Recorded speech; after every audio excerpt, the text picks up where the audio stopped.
या देवी सर्वभूतेषु मां शैलपुत्री रूपेण संस्थिता। नमस्तस्यै नमस्तस्यै नमस्तस्यै नमो नमः। जय मां शैलपुत्री। सभी भक्त गणों को नवरात्रि की हार्दिक शुभकामनाएं। मां आदि शक्ति हम सभी की मनोकामना को पूर्ण करे। यह नवरात्रि सभी भक्त गणों के लिए जीवन की सबसे आनंदमय नवरात्रि हो। हे मां, अपने भक्तों की पीड़ा को हर लो और उनके घर सुख समृद्धि से भर दो। आइए श्रवण करते हैं मां शैलपुत्री की कथा। वंदे वांछित लाभाय चंद्रार्ध कृत शेखराम वृषा रूढ़ाम शूलधराम शैलपुत्रीम यशस्विनी।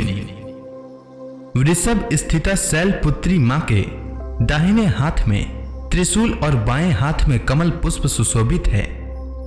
अपने पूर्व जन्म में प्रजापति दक्ष की कन्या के रूप में मां शैलपुत्री उत्पन्न हुई थी।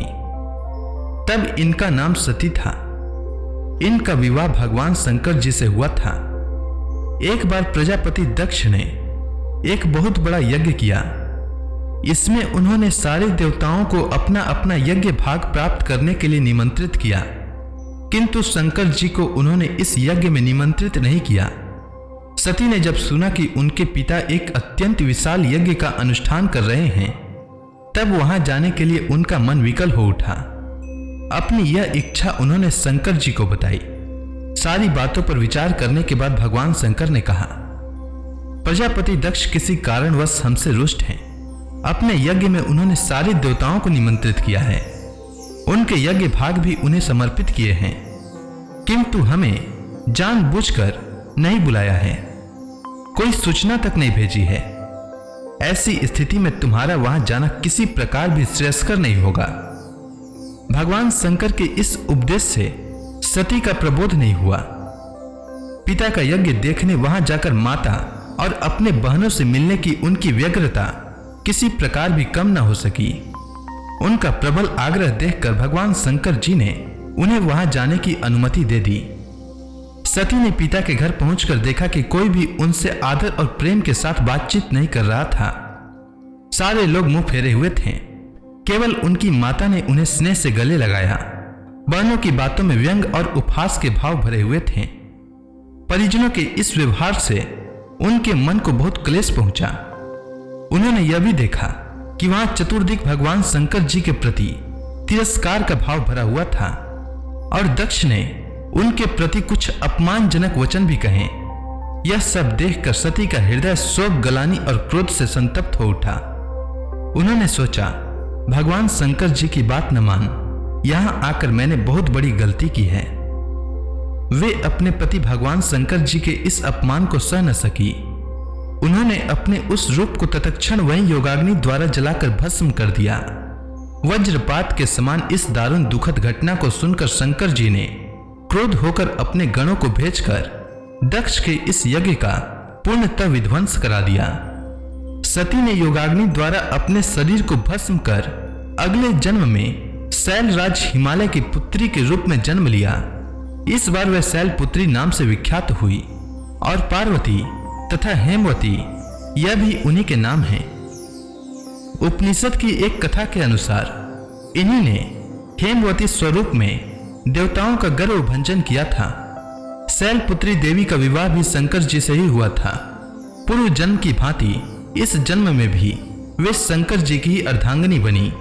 9 दुर्गाओं में प्रथम शैलपुत्री दुर्गा का महत्व और शक्तियां अनंत है। अब सभी भक्तगण हाथ जोड़कर मां शैलपुत्री का ध्यान करें, आरती होने वाली है।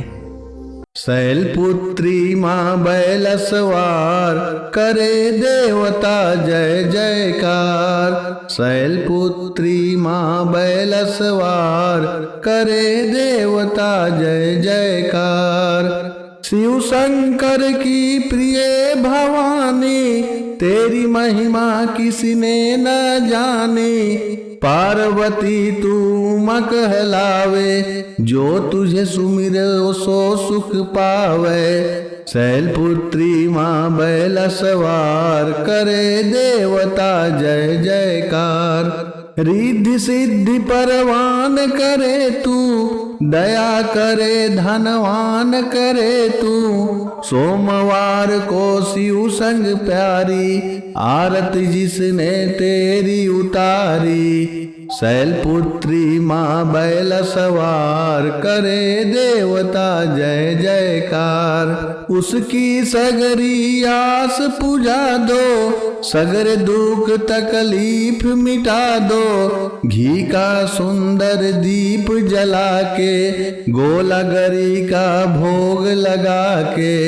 श्रद्धा भाव से मंत्र जपाए, प्रेम सहित फिर शीश झुकाए। शैलपुत्री माँ बैल सवार करे देवता जय जयकार। जय गिरिराज किशोरी अम्बे, शिव मुख चंद्र चकोरी अम्बे। मनोकामना पूर्ण कर दो, चमन सदा सुख संपत्ति भर दो। शैलपुत्री माँ बैल सवार करे देवता जय जयकार। शैलपुत्री माँ बैल सवार करे देवता जय जयकार। तो प्रेम से बोलिए माता शैलपुत्री की जय।